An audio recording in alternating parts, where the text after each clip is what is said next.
Bismillahirrahmanirrahim. Assalamualaikum warahmatullahi wabarakatuh. Alhamdulillah. Alhamdulillahilladzi an'amana bi ni'matil iman wal islam. Wa nusalli wa nusallimu ala khairil anam Sayyidina Muhammadin wa ala alihi wa sahbihi wa ummatihi ila yaumiddin. Wa ba'd. Anak-anakku dimanapun berada, alhamdulillah, bersama saya Bu Indah kita berjumpa dalam program Ramadan Al-Akbar, yaitu Kurma Kultum Ramadan, dan tajuk kita kali ini adalah zakat, membersihkan hati dan harta kita. Masya Allah, tak terasa kita telah menunaikan ibadah siang ini sampai hampir di penghujung Ramadan, dan tentunya kita tidak jenuh untuk senantiasa memohon kepada Allah semoga ibadah kita yang kita rajut, yang kita tenun dari hari pertama hingga detik ini diterima oleh Allah Subhanahu wa Ta'ala dengan penerimaan yang baik. Pun demikian, kita jangan bosan untuk senantiasa memohon kepada Allah agar Allah berkenan untuk menghapuskan dosa-dosa kita, menggugurkan dosa-dosa dan kesalahan yang pernah kita buat dari sejak awal kita balik hingga detik ini. Dan berbahagialah kita karena di penghujung ibadah Syam Ramadan ini, di saat-saat iktikaf mendekati akhir Ramadan menjelang 1 Syawal, ada satu rahasia yang sangat menarik. Ada satu ibadah yang sangat luar biasa yang apabila kita kerjakan dengan seizin Allah, maka Allah berkenan menggugurkan dosa-dosa kita, menggugurkan kesalahan-kesalahan yang kita perbuat, yang mungkin dapat merusak merusak ibadah puasa kita. Nah, anak-anakku yang soleh dan solehah, kita ketahui bahwasannya ibadah puasa tidak hanya bisa dibatalkan dengan perbuatan-perbuatan tertentu saja, semisal makan atau minum. Akan tetapi ada hal yang lebih berbahaya lagi. Terkadang tanpa disadari kita melakukan hal-hal yang bisa merusak pahala puasa kita. Dan ini justru lebih berbahaya lagi karena jarang sekali disadari oleh kebanyakan orang. Misalnya, ketika kita sedang berkumpul bersama teman, tanpa disadari atau tanpa kita sadari berbuat ghibah, turut serta bergosip, atau bisa jadi meskipun dalam candaan atau gurauan kita saling mencela, bahkan berselisih atau mungkin menyebarkan hoax. Nah, anak-anakku yang soleh dan solehah, pada kesempatan kali ini kita akan bicarakan tentang amalan yang menariknya hanya dihadirkan pada saat Ramadan saja. Jadi, setahun sekali ibadahnya. Tetapi, apabila ini sempurna kita jalankan, maka Allah berkenan, insya Allah Allah berkenan menggugurkan kesalahan-kesalahan yang kita perbuat yang dapat merusak nilai-nilai puasa kita yang seperti yang kita uraikan tadi. yang soleh dan solehah, ibadah apakah itu? Ya, ibadah itu adalah zakatul fitri. Sebagian orang menyebutnya zakat fitrah. Apakah zakat fitri itu? Zakat fitri secara bahasa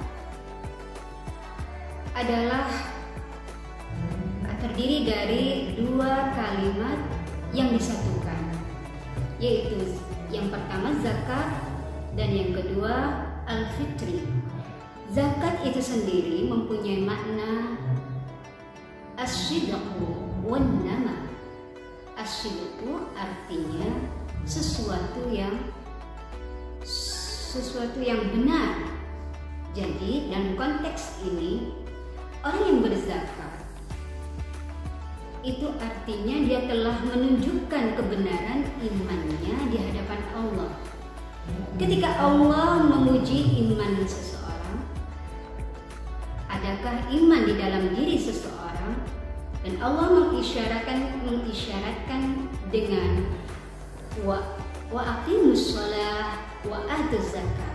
Hei, dirikanlah salat dan tunaikanlah zakat. Maka tidak akan didirikan salat dan tidak akan ditunaikan zakat apabila tidak adanya iman yang melekat di dalam diri seseorang atau diri seorang mukmin. Kedua, zakat memiliki makna at-tahir, tahara, sesuatu yang membersihkan, sesuatu yang mensucikan, sesuatu yang menghapus kotoran-kotoran yang mungkin nampak. Dan makna ini kita dapatkan pada Quran surah Asy-Syams ayat 9. Qad aflaha man zakkaha. Ada kata zakkaha di sana, ada kata zakkaha di dalam ayat qad aflaha man zakkaha. Sungguh beruntung mereka yang mensucikan jiwanya, mereka yang membersihkan hati dari sifat-sifat yang kotor, sifat-sifat yang buruk, penyakit hati, mereka yang membersihkan dari sifat iri, membersihkan dari sifat dengki.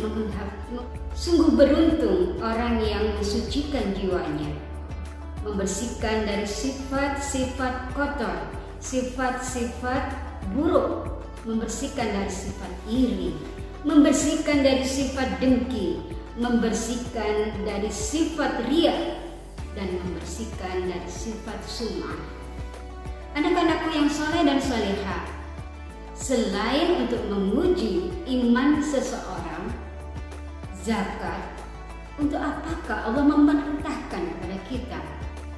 Allah menjelaskan di dalam Quran surah ke-9. Surah apa itu? Ya, surah At-Taubah ayat 103 yang berbunyi, khudh min amwalihim shadaqah.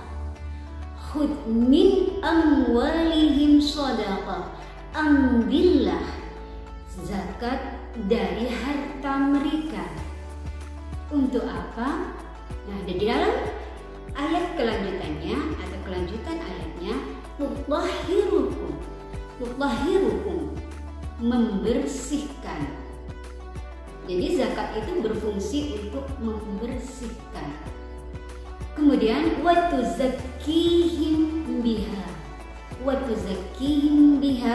untuk membersihkan, untuk mensucikan mereka. Jadi zakat itu berfungsi selain untuk membersihkan, juga untuk mensucikan. Nah, biasanya orang yang mengeluarkan zakat, ketika dia mengeluarkan zakat dan si penerima menerima zakat tersebut, biasanya mendoakan orang yang berzakat. Ini sudah dianjurkan oleh Allah, washolli alaihim, dan berdoalah untuk mereka. Mengapa harus berdoa? Karena sesungguhnya doamu itu, inna sholataka sakanul lahum, menumbuhkan ketentraman jiwa bagi mereka. Jadi ketika orang berzakat dan si penerima mendoakan orang yang berzakat tersebut, maka ini akan menumbuhkan rasa tentram di jiwa orang yang berzakat. Wallahu sami'un alim, dan sesungguhnya Allah itu maha wasi'un, sami'un alim, maha mendengar lagi maha mengetahui. Nah, anak-anakku yang soleh dan solehah, Allah itu maha pemurah, Allah itu maha kaya. Apakah yang diberikan Allah bagi mereka yang berzakat? Kita tahu bahwa menunaikan zakat itu adalah satu kebaikan.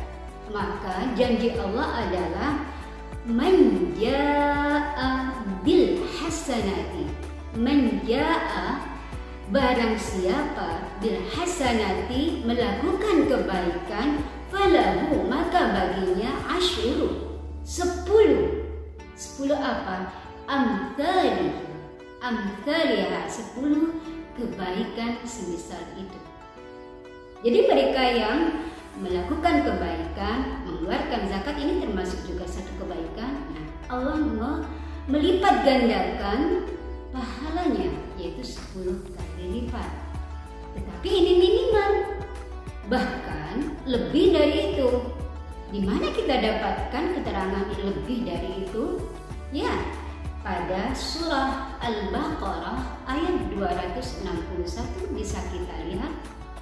Mathalul ladzina yunfiquna, mathal itu perumpamaan. Alladzina, orang-orang, yunfiquna, yang menginfakkan, amwalihim, harta mereka, fi sabilillah, di jalan Allah, kamathali